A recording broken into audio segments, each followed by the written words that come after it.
Hello, everybody, and welcome back to another episode of the Beyond Room 313 Symposium. This is a show where we have a guest, and it's not just only an interview, but it's a dialogue and a discourse and an exchange of ideas that we can gain from it, the guests can gain from it, and the listeners can gain from it. Now, tonight I have a woman called Elona Woods. I met Elona a couple of years ago at an event I think it was in Southampton, somewhere around that area in the south of England.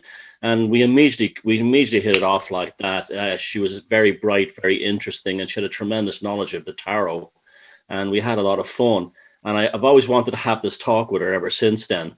Now, Elona lives in England at the moment, and she's a practitioner in both divination, astrology, and the tarot, as well as a homeopathic practitioner, worker, etc. So welcome to the Beyond Room 313 Symposium, Elona. It's great to see you again.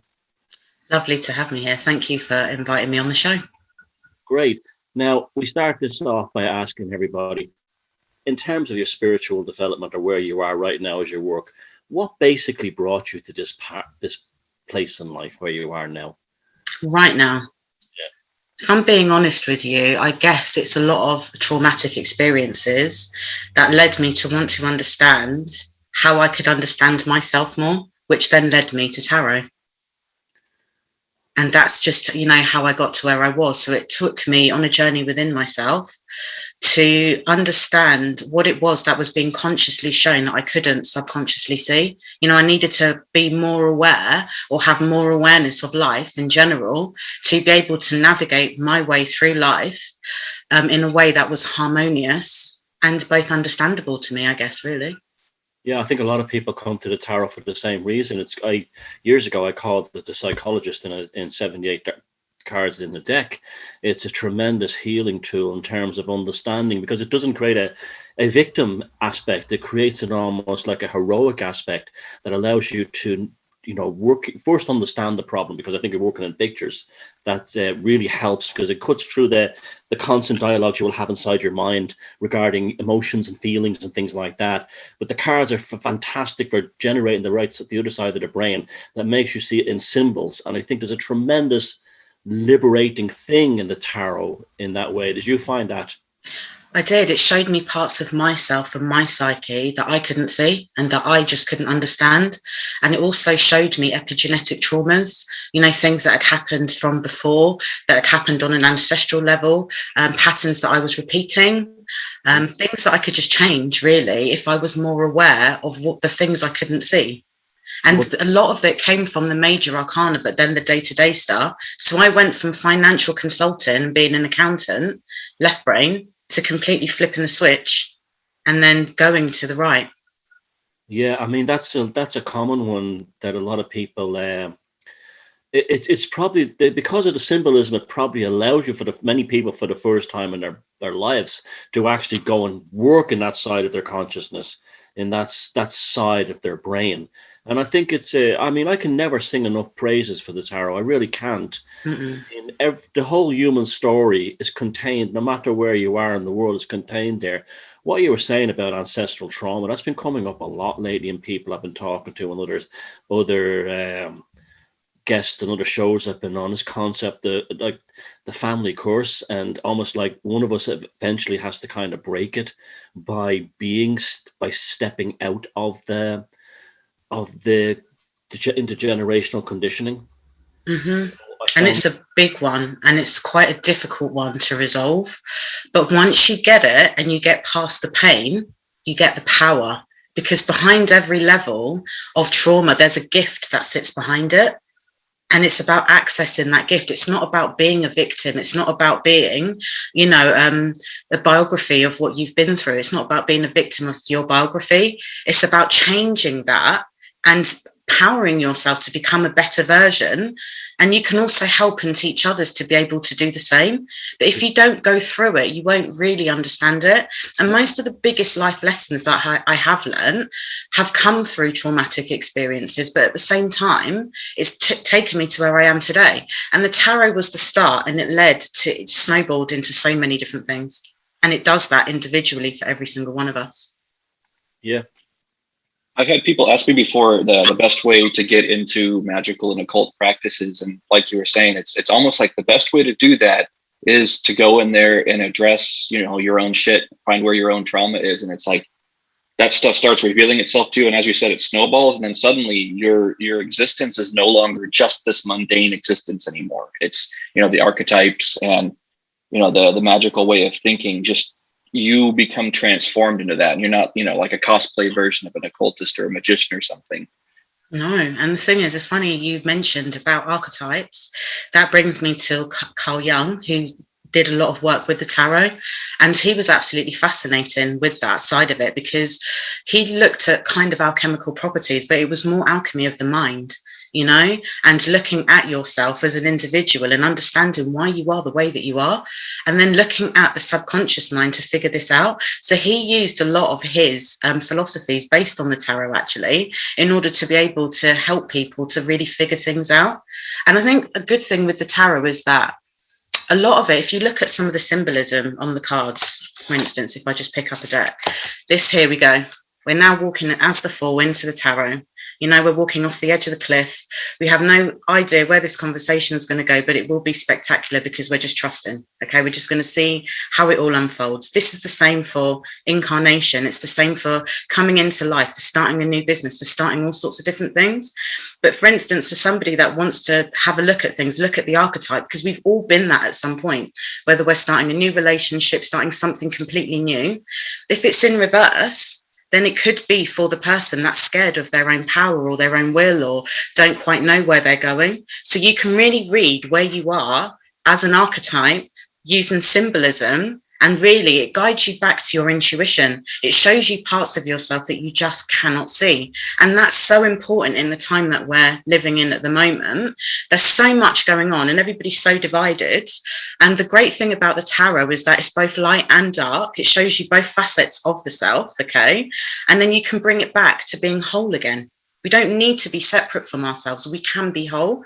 And then you can put that in place with astrology. You can bring in numerology. You can bring in homeopathy. You can bring in so many different things. And this is what they did in the occult times as well. Not even occult times, the ones that did all of the secret societies. So for instance, like the Golden Dawn. And it's interesting with him. I remember messaging Thomas and saying to him, Thomas, look where I am. And I'm by this building. It was the occult magic shop in Holborn. And I was just in there and I didn't realise. I've done a lot of research on this now. And I knew a lot, but just like really stepped up my knowledge game a bit with this. And he created, that shop was, it says 1888, and he created the Golden Dawn in the same year. It's got old magic books, tarot cards. It's got absolutely everything in there that you can ever think of. And he was a Freemason, Mathers was. And what he did, he was one of the co-founders of the Golden Dawn.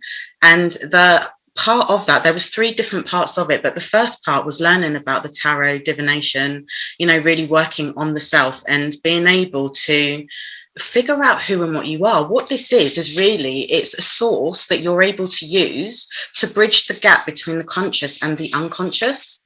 And the tarot, before we really go into the Mathers stuff, some say that it originated in the 1400s. I would say that it comes before then. There's too much symbolism on there. And that's looking at like the Toff deck, which is Crowley, and then also looking at the Rider-Waite deck as well. It's just, there's too much symbolism on there from so many different eras. So we've got Taoism in some of them, in the change card in the Toff deck. You've got Egyptian symbolism. You've got the 2 pillars. You've got Bowers and Joachim. We've got so much that comes in. And all of these things in our subconscious or in the superconscious, it sits there somewhere. So even if we consciously don't understand it, something within us does. And then it enables us to really tap into that side so that we can then become more aware of everything going on around us, not just on an individual level, but on a global scale as well. And, you know, this is where it's at. So why was I there? Because I got to a point, a bridge in the road with homeopathy, with tarot reading, where I thought, I'm not really sure about this anymore. I don't know what I want to do, because I did it quite a while for a living. So I ended up going to Greece, spending loads of time in nature. I went to a part where it was just different dynasties, and it was in Santorini actually. And I stood at the top and I just said to them, look, I'm at a point now, I'm at a crossroads. What should I be doing? And I ended up in a herb shop. Okay. I then later found out that with regards to Mathers, that he ended up having somebody on his team called Edmund, okay, who was a homeopath, who ended up being one of the top members of the Golden Dawn. And he was a homeopath. He learned to be a doctor, decided that wasn't for him. And then he went into homeopathy to learn how to use frequency medicine so we can go by like cures like.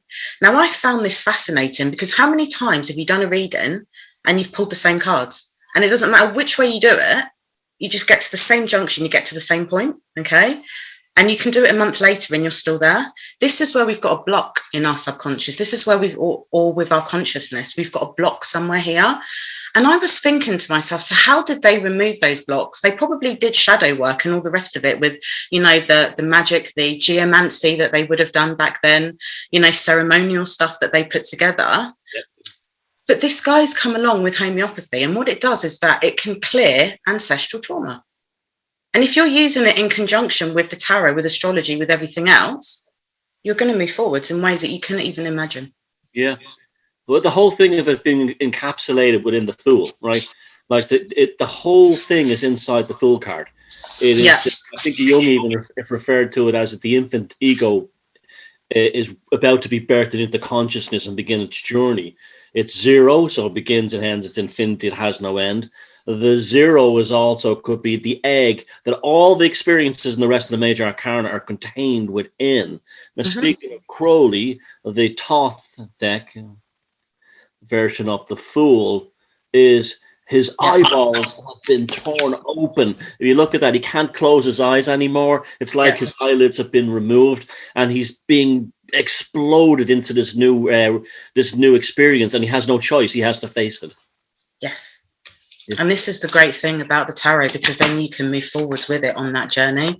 So once you've got the opportunity to come into incarnation or to take the journey of the soul, some people think that it's going to be really easy. And actually, there's some parts that are actually not, which is fine. Okay. But there's so many different steps. I think one of my favorite ones is the Hermit card.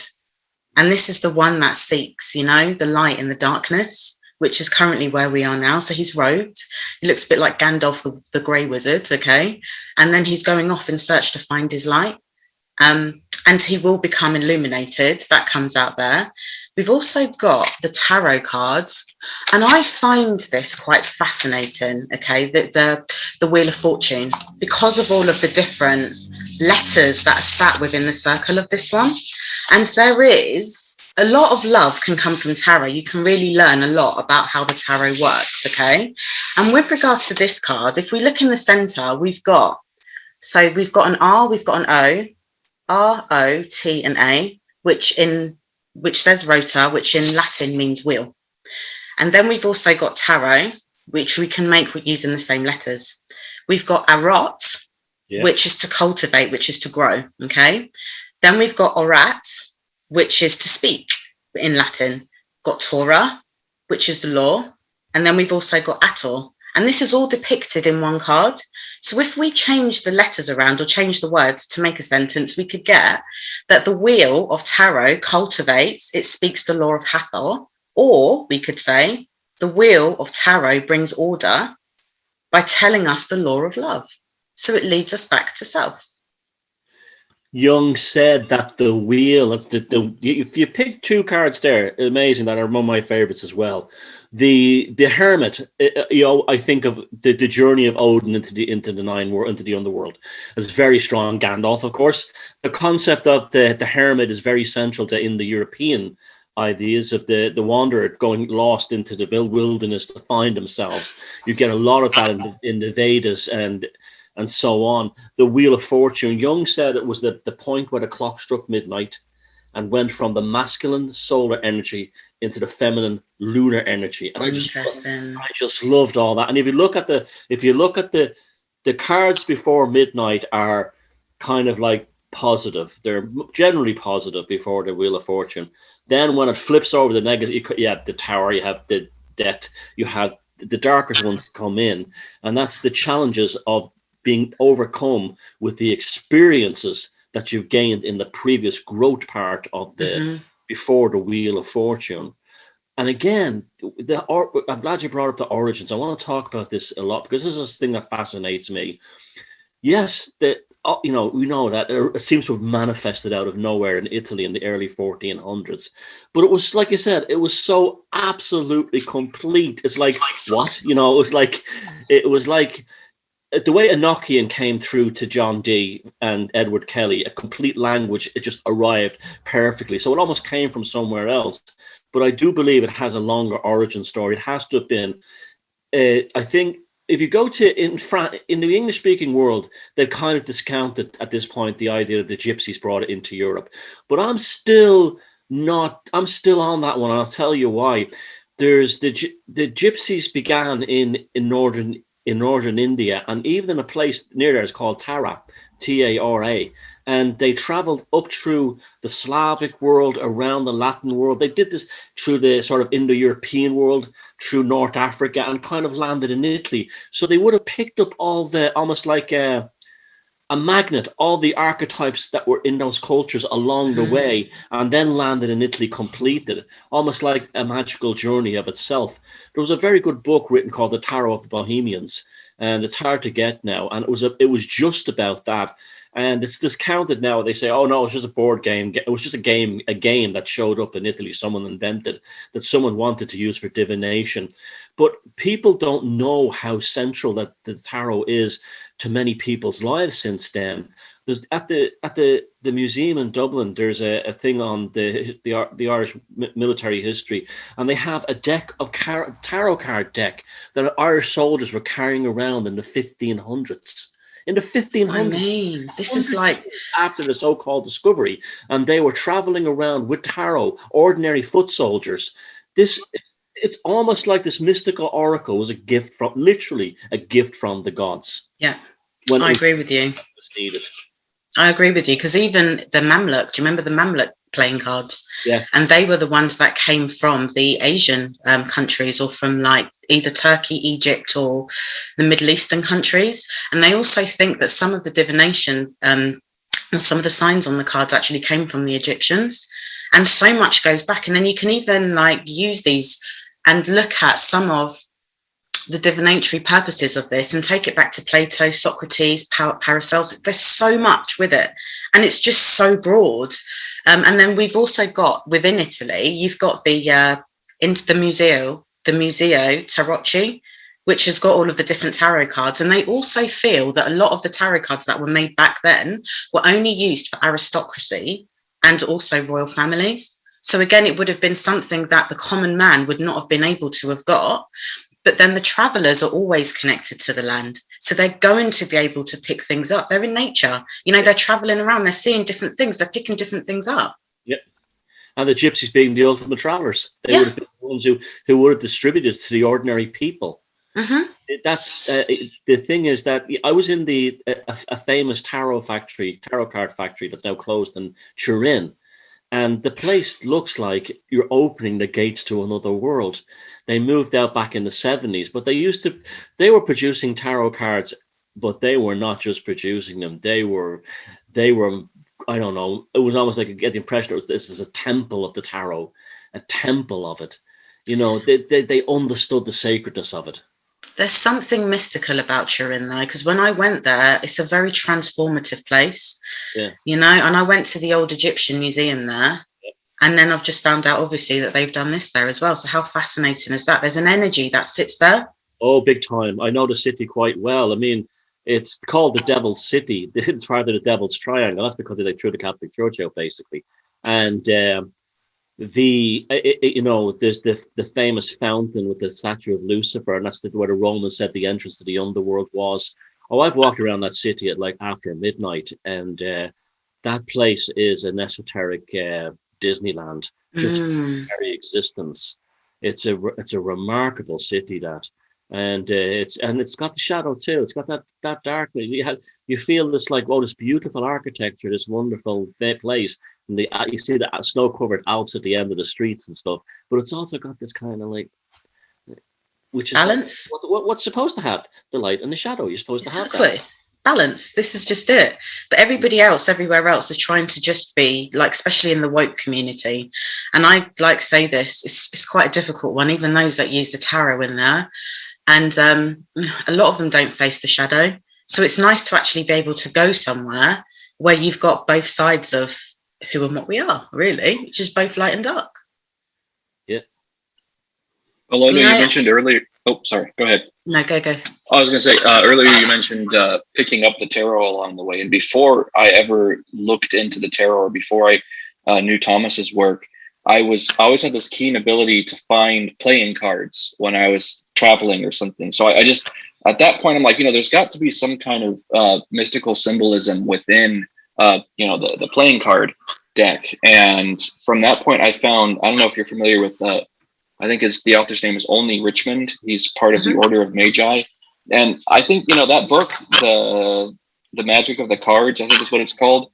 It seems to me like it's got a lot of that old esoteric material from the 1800s, but it looks like it's kind of put through the lens of like a Christian overlay, because at that point in time, you couldn't be publishing occult works without it looking like religious text. So it's one of those card manuals that you kind of have to like read between the lines and see, okay, here's this obligatory Bible verse thrown in here so that this book can be published or something. But you just talked about picking up the tarot. I'm like, I literally I can read with playing cards. Yeah. And you can read with them. Yep, that's what I use this deck for here. It's this beautiful Art Deco deck. Lovely. I love it. Yeah. You can work with them because you've got like the wands within them, which probably would have been the spades maybe. Yes. And then you've got the diamonds, then you've got the spades. So you've got the spades, the diamonds, the hearts, and the battens, but some of them would have been knaves. There was loads of different ways, and they had 56 cards within them, but then some of the French tarot cards only had 22. Yeah. Right. So I'm wondering, was there some kind of conjunction? Were they put together? Or were they only ever really used by elitists to help them with their moving forwards, or how they were doing things in the world? Like, for instance, the Freemasons, the Kabbalah.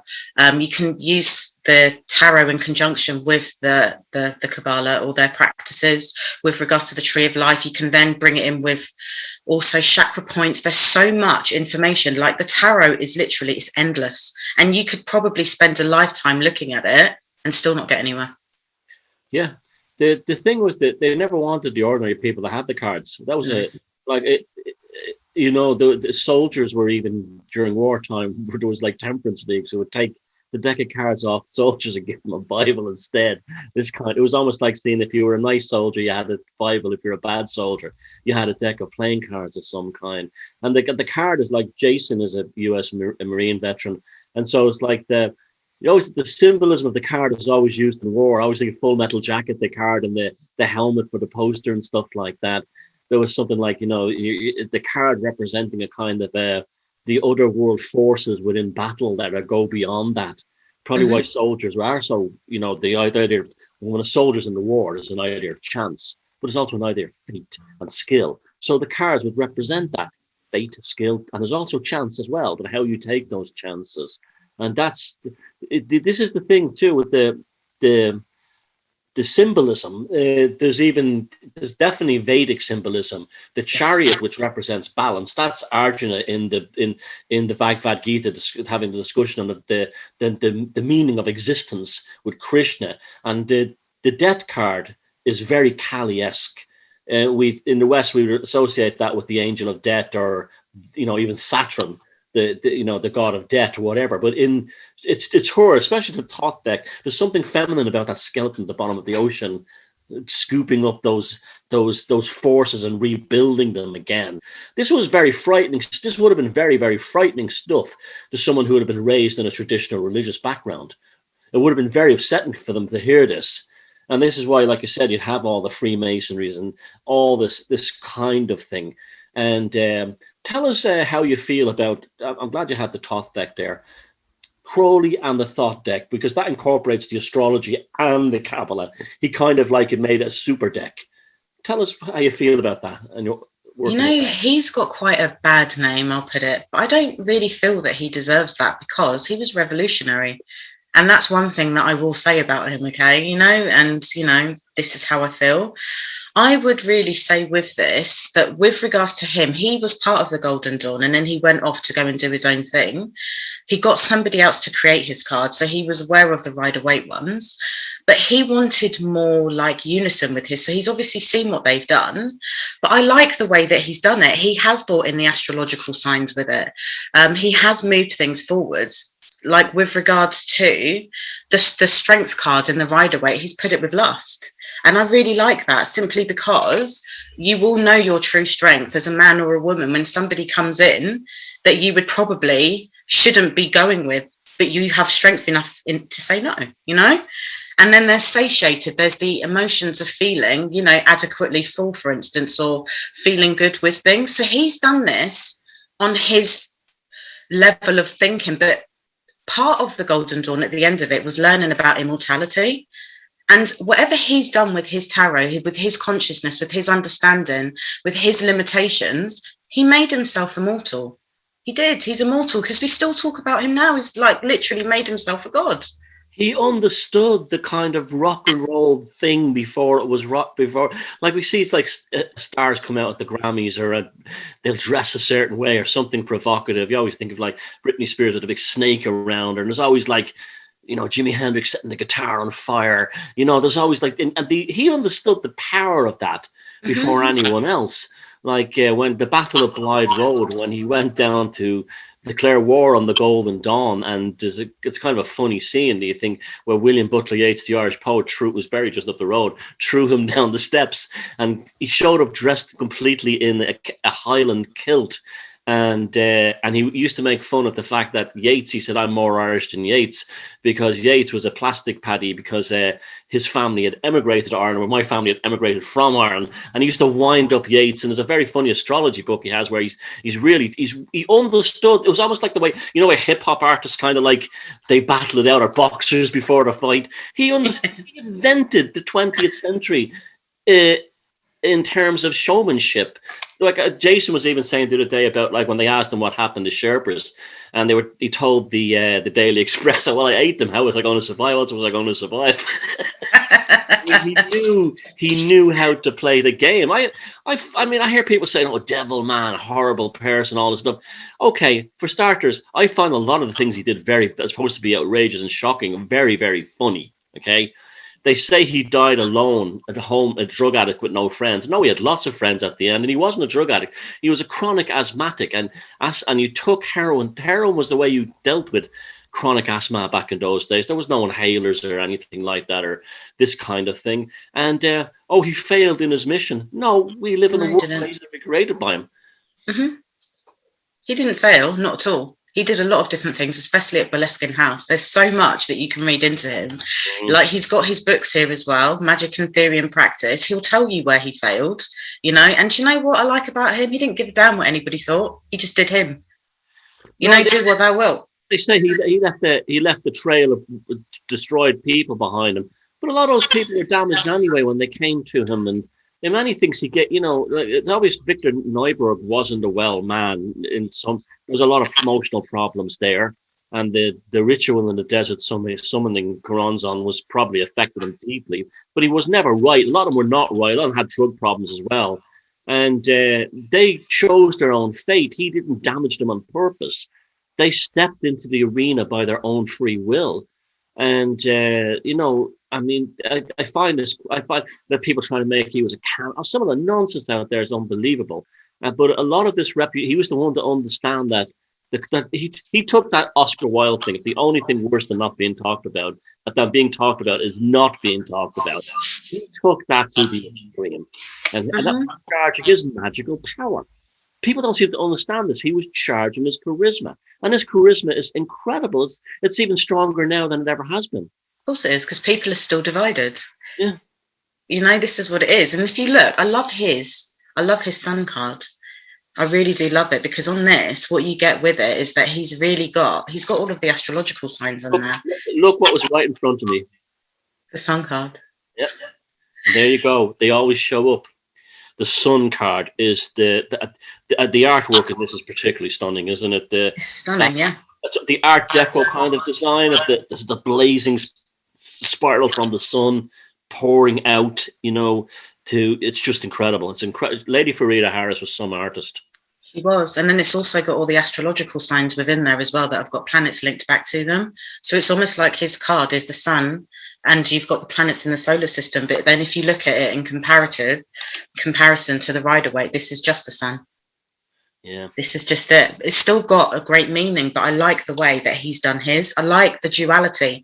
I even like his lover's card here with this, where you've got the woman of color that stands here. You've got two people of different colors. You've got, it's again, duality. It's about bringing the differences together, the masculine, the feminine. You've got the children. There's so much that sits here with it. And I'm not sure if in his time that color would have been quite a taboo thing. But again, he took it to the next level. And he pushed boundaries out, and he made it more available for us to be where we are today using the tarot. But also, we've not really moved forwards, to be fair with you. No, what's transformed since then? Talk about pushing things forward. Every single yoga class that takes place in the West today is a direct result of Aleister Crowley introducing the practice of yoga. And he never gets credit for this. He was the one who brought the tantric yoga into the West, translated a lot of the books and practices and brought them into the West. He never gets credit for that. And you have all these people making lots of money from yoga all over the world. And you mentioned Aleister Crowley, they're the one who gave it to them, who brought it to them from India. Nah, they don't say anything nice about him. It's amazing, really. Now, while that deck was being made, London was under the Blitz. I just find that amazing. Yes. The concept of here was Lady Farida Harrison coming across town with the new draft for each card. German bombs, Luftwaffe bombs and V weapons were landing on London, right? So you have the psychic intensity of that, right? So that's powerful enough alone. World War II, bang. At the same time, he's in communication with L. Ron Hubbard and Jack Parsons in Pasadena about building the rockets that are based on the same rockets that are landed on London that have been sent over. It's just like you could never, and also Austin Osman Spare, the other famous occultic father of chaos magic, he's getting blown to bits by Luftwaffe bombs. His studio was destroyed. A bomb landed right on it, and he survived. You could not make this. And you had Dion Fortunes and her Society of Magical Light standing on the cliffs of Dover, sending back magic at the German planes, trying to create the invocation of King Arthur as a giant spirit protecting England from the bombers. At the same time, you have all the Haxan and Third Reich occultists in Germany doing their own thing at Wielisburg Castle. It was an unbelievable. This deck, this Thoth deck, was gestated in a period of change, a turmoil, yes. The world was a boiling cauldron of everything, good and bad about humanity and consciousness. It's transformative. And the thing is with his tarot deck, he even spoke back then saying that there's going to be huge changes on this planet. And yes, they were changes then, but there's even bigger changes now. And it's gone on from that. It's really all of this stuff with the tarot, with the, the esoteric knowledge and all of those secret societies back then, teaching people how to work with themselves. If we could implement that really now, like properly now, we could create change beyond even our wildest dreams. Yeah, people just looked inward. We're so far from that right now. It's depressing. You're absolutely right. We don't. I think because people have it too easy these days. Yeah, they have it. Even like with the so-called lockdown and the pandemic and everything, they're getting PUP. They're getting like unemployment payments. They're being told to sit at home and watch TV. There's no real suffering, and as you said at the beginning, the true growth of the personality, of the psyche, comes from suffering. Yeah. The people who've been through the most horrible things usually have the deepest souls and the greatest gifts to give in terms of culture and so on. This is the tragedy of it, that we're living in the age of so people invent problems where there are no problems. I meet people who have grown up with lots of money and had everything they want in their lives, and they think they're victims of somehow. They're somehow they're victims of society or something. And they're among People the are most disconnected. They're disconnected from themselves. They're disconnected from nature. They're disconnected from the elements. They're disconnected from absolutely everything. They're all looking for people to blame. And if anybody's to blame, like in a sense, all of us are, the one thing that we haven't done on this planet is all work together. Okay. How can we all work together? Face your shit. I'm sorry to swear, but go within, do the work, get what you need to get done, bring us back to justice. That's all we really need. We need to be brought back to justice, to balance, where everything is transparent, everything's out in the open. You know, the shadow work is done. The unconscious is brought up to the surface, not just on an individual basis, but on all levels on the planet. You know, we all need to do the work. It's not just down to one person. No one's coming to save us. If you want to know where you blocked, get tarot deck. Yeah, the balance.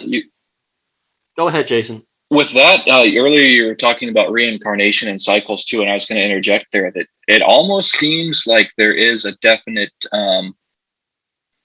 agenda to make sure that people don't look at their own shit. That it's supposed to be cast out everywhere else besides, you know, within the mirror, and that there's a definite agenda there, so people don't look at this stuff, so people don't take the fool's journey, so that, you know, they can go through an entire body's lifetime and have never even, you know, taken that step off the cliff that the fool does. And it's one of those things where it's I don't think it'll ever happen as a mass awakening, but people like us sitting here and having a Zoom call, you know, this is where it's happening, and we're the people that are breaking free from whatever control mechanism it is that ensures that people don't look into this information, and they just don't know what to do with us. I think. True, because what the tarot also does is, in bridging the gap, it takes you out of space-time. So it takes you out of this reality that we're focused in right now and enables you to grow your consciousness, to be able to expand to everything else outside of this. So you can connect to your daemon, as they would say, or, you know, your higher self, and be able to pull the information in. And that journey is not for everybody, you know, that's fine. But we've also got at the moment Pluto in Capricorn, which is the destruction of all establishments and all of the rest of it. And those that don't want to look within are going to find it even more difficult when everything starts getting revealed. Yeah. Especially because there are so many things there that are keeping us forced into only looking at that stuff we're talking about, only looking at only looking into this realm. You know, there's so many distractions here to just keep people, you know, glued to the TV screen, glued to the phone screen, so that, you know, there's no appeal. So you could use that with the devil cards. You know, they're trapped at the moment, but they don't need to be.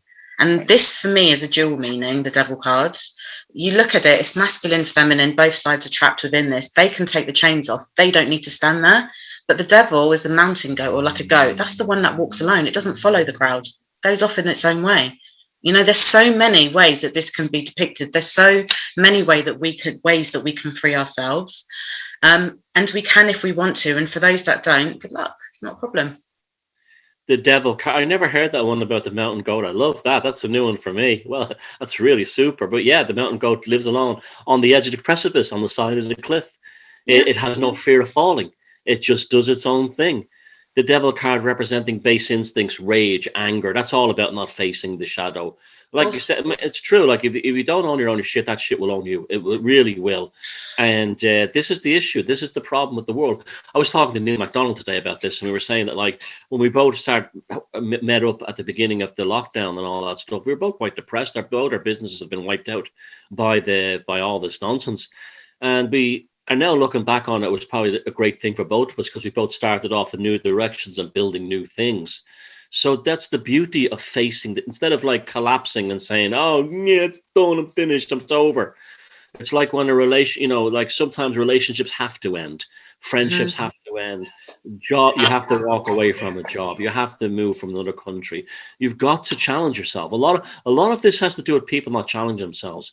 I'm a great believer. Like I always tell the young people, like, you know, before you settle down in life or do anything, go travel and live somewhere on your own, where your parents sending you money, work in a bar, work in a restaurant, work washing dishes or cleaning streets. Just do it.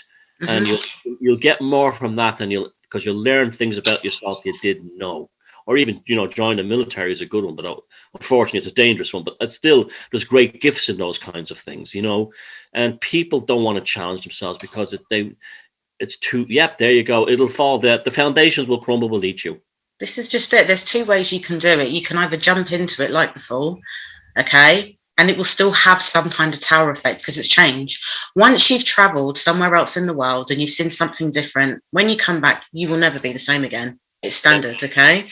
And then once you get to that point of getting out of this almost material, it's like a material stuckness, then you can have temperance, where you can have balance. And this is where you can have one foot in the physical realm while also being balanced within the spiritual realms. It's about bringing, both into balance. It's not about being so woke that you're not grounded in this level. It's about having a human experience. I know some people that are so far out there, like woo-woo, I don't think they even know where they are anymore. It's about grounding your energies and finding out really how you can create change within you, that even if it negatively impacts you, you can positively transform with.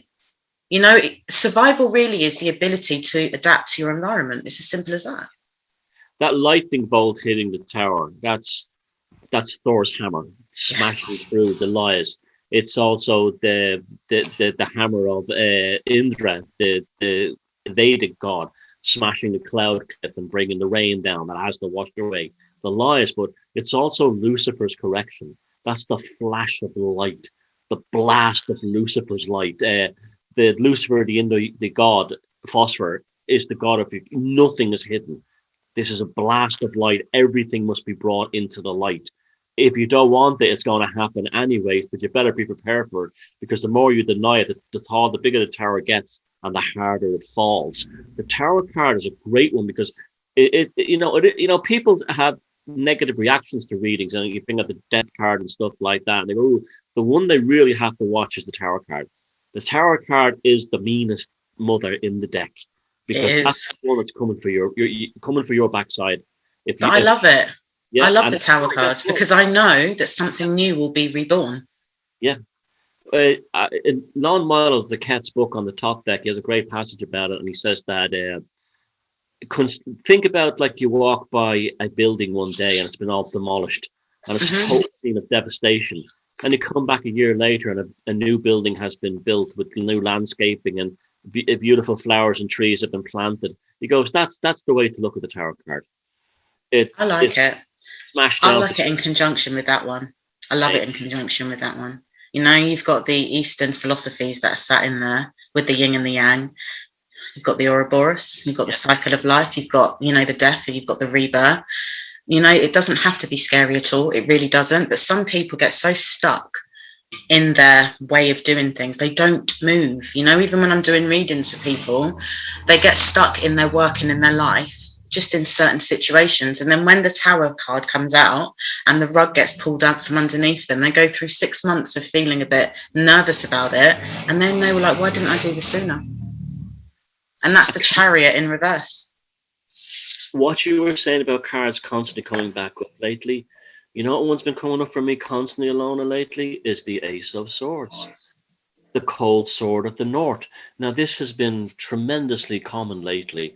The sword coming down. Now, this is tied in with Crowley's Liber 777.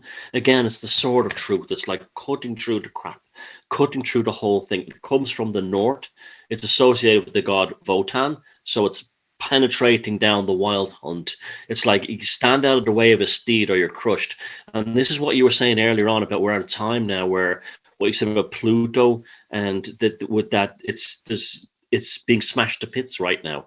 The whole reality is being torn asunder.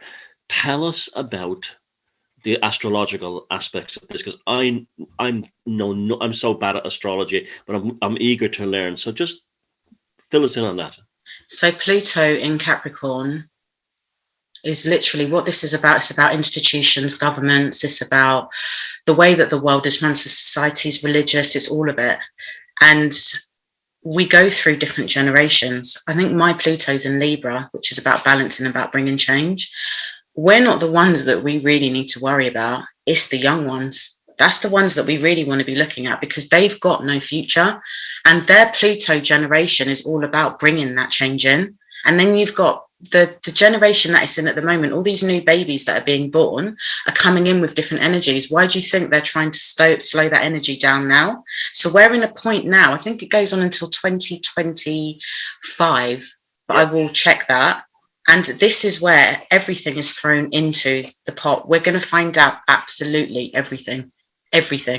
Well, the what you call the a lot of the swamis and the yogis in India now have redated the Kali Yuga and brought it way forward, and they're all saying and agreeing right now, but through the Vedic astrology 2025, we are in Ragnarok, we are in the Kali Yuga, we are in the apocalypse in the sense of how it was the book of Revelation. Although I'm not a biblical person, the book of Revelations is a very interesting kind of, when you start examining it as a magical grimoire, it starts to take on a whole new dimension. The revelation, the opening of the apocalypse, it's almost like it can be used as a transformative guide in life. In fact, I now think it is a Kabbalistic grimoire that's been snuck into the Bible as a book of prophecy. But this is it. Yeah, we're definitely on that point now. I can feel it. I mean, everyone I know, and we talk about on here all the time, it has that feeling about it. We're watching the end of a cycle of consciousness. We really are. It is. Yeah, and there's a massive collection of incredible souls on this planet right now. So even if it feels like, nothing great's going to happen or no one's getting there, look towards the self, number one. And there's some information out there that is just phenomenal. There's so many people doing so much work, that sits within this at the moment. And it will break down, but you know what it needs to? Because nothing's moving forwards. We cannot stay where we are. We need to go into a new cycle. And this is what this is about. It's a collective soul purpose. It's the unconscious being made conscious, but not just on an individual level. It's also on, like a government level, on all levels that are being shown at the moment. So don't be surprised with certain things, but have the ability to be able to discern, because not everything that's put out there has truth to it. So you've really got to be in tune with yourself to be able to know what's false and from what's truth. That's one thing that I will say, and do a lot of clearing work. Be careful of the woke brigades again, and be careful of getting readings from people, and also clear yourself when you're doing readings. You don't need to be picking up everybody's energy. Absolutely. What were you going to say something there, Jason? I was just going to say more Ace of Swords again, as she was talking about that with, just cutting all the bullshit out. It's just, we keep getting at that moment. And, I keep getting this Ace of Spades here, and that's the same, Ace of Swords again, the same element. And this was actually the first one I picked up years ago. This very card right here, and this card is always haunting me. But it's that same thing, cutting away that which isn't you, and leaving only the the pure essence of you, the incarnate part of you that's always there. I'm glad you mentioned the young ones and the kids, because as a mother yourself of what, you got like 5 beautiful kids, right? Is it 5? 3. Don't. I'm done, Thomas. Like done. Yeah. Okay. I'm not aware about that. Maybe because I've seen the pictures of them at different ages. That's probably what it is. Okay, so you got 3 beautiful children, and before we went on the air, you mentioned about like reading them bedtime stories and how bringing the constant. This is really important. I'd like you to talk about this on the show. Bringing the Joseph Campbell idea into the child's consciousness as young as possible to make them go on their own monomyth and hero's journey. Yeah, I do that, and I make them the hero of the story. And what I do with them is that I teach them, when we go through the stories, there's some bits that are really easy. There's some bits where they meet others that know more than them, that teach them certain things along their journey. There's some people that can come along and maybe not be so great.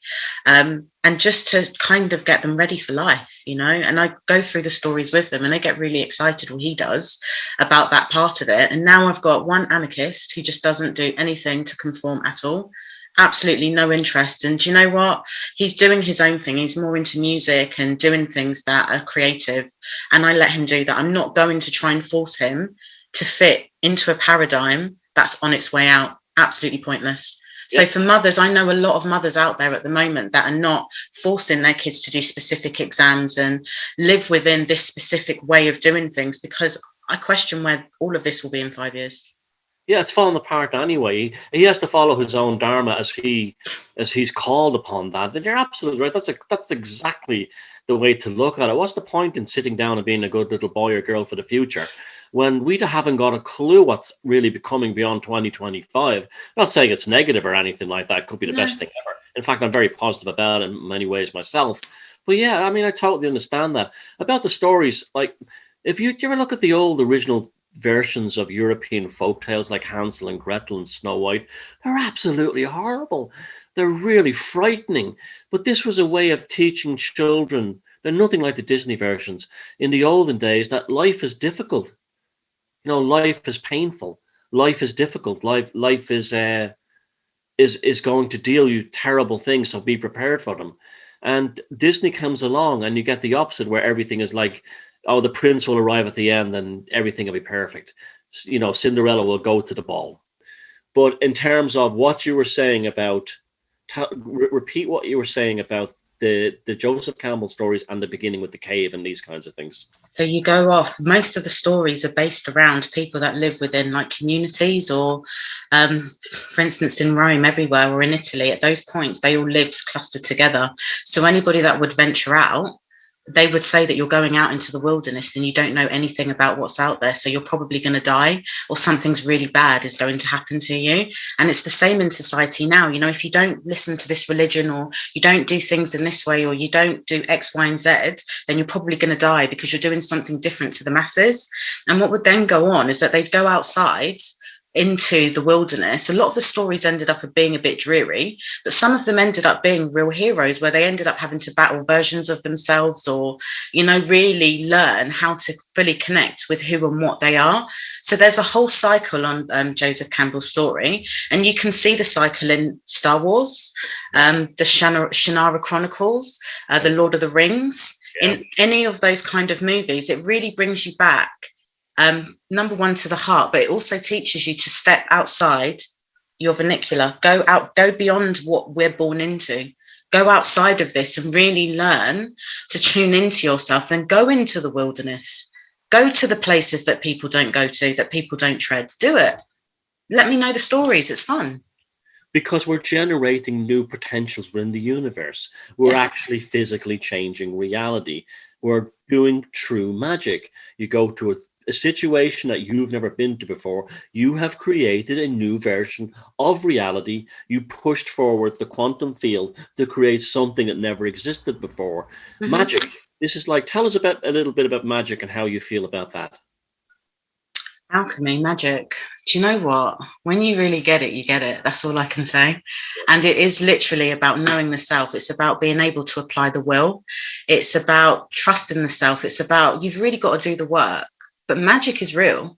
Yeah. Let me tell you that much. It really is real when you know what you're doing. And it's not like the way that they say that it's in the movies.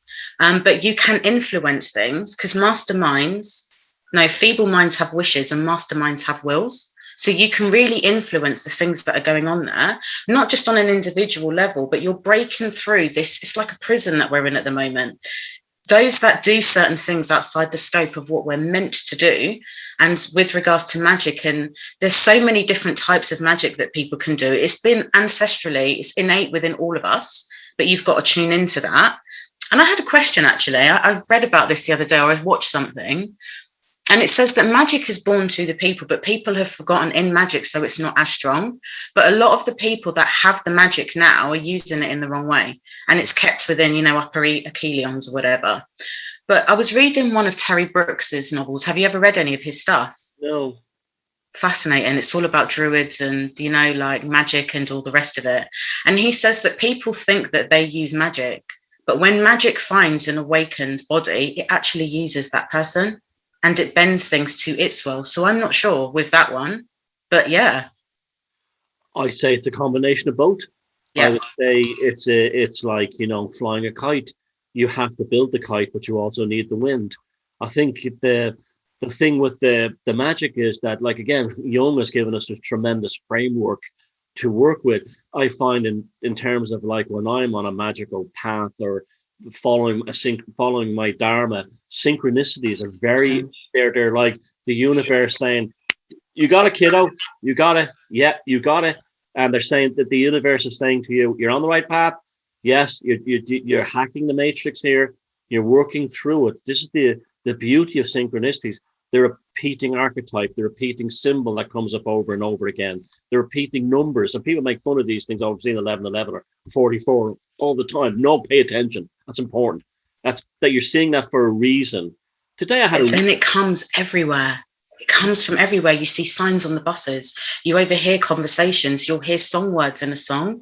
Things just happen, you know, and like even you get loads of messages on your phone, and sometimes it will come up just from a random company of something that you were thinking. And I'd be careful with digital gin a bit as well with that. But sometimes with regards to this, the messages, if you really know how to look for them, are absolutely everywhere, and magic is real.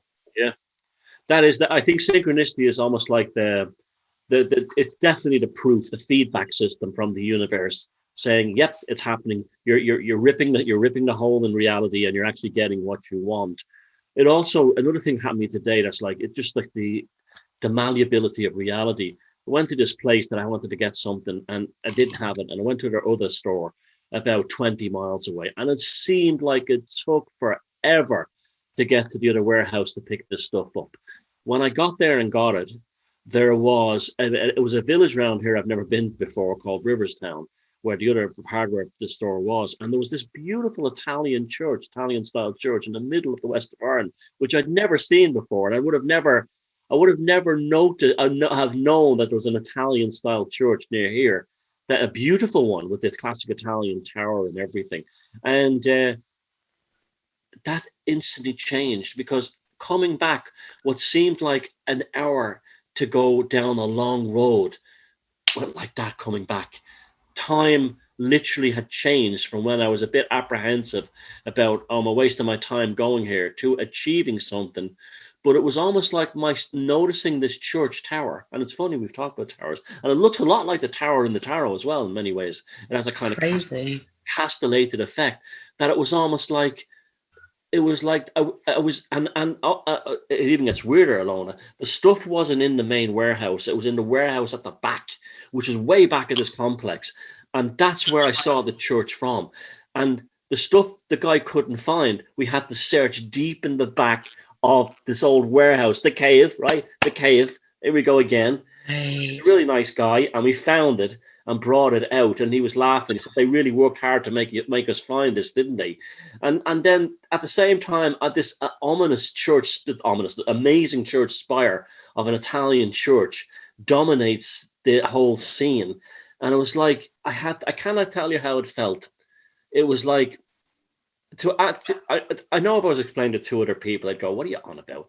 But to explaining it to you guys, it was like, I'm in a saga, I'm in a story. And that church spire is a significant detail. Do you know what? Before I forget, magic, the best magic that I know is ever created, is created outside time. Tell us a little bit more about that. I kept on having dreams about, if you really want to tune into your magic, you need to create it outside of space-time, so outside of this reality. So it's about getting your consciousness not blocked here. You've got to expand and go beyond. And then you're able to create out there. So if I need to do something, I can. Like the other day, you were a good example, actually, Thomas. You messaged me, you said to me, Elona, have a look at this. I had a look at the video, and I said to you, it's synchronistic, because somebody else called Thomas sent me a video that was the same. And that day that you sent me that, I said to the universe, right, I've got to move, I need land, where am I going? Okay. So I started looking up dolmens. Something that day that you messaged me, it said, look at moss upon stones, dolmens, okay? So I thought, okay, so I just looked up dolmens in the UK, and then I found one, and I just zoomed in, had a little look at it. The person who runs that area, surname's called Thomas, and it was founded on my birthday. That's where I'm going. This is what, as you were saying, like magic, it doesn't go as you want, but it happens poetically. There's always a poetry to it. Have you noticed that? There's this poetic unfoldment as it happens. Yeah, this is it. And you sent me that message as information, but it then created a chain of events. And then somebody else sent me another message saying that day when I was talking about it to somebody, an amazing survival guide. all within 24 hours, just from you sending, me asking the question and you sending the message. And look how much fun it is for us to talk about this.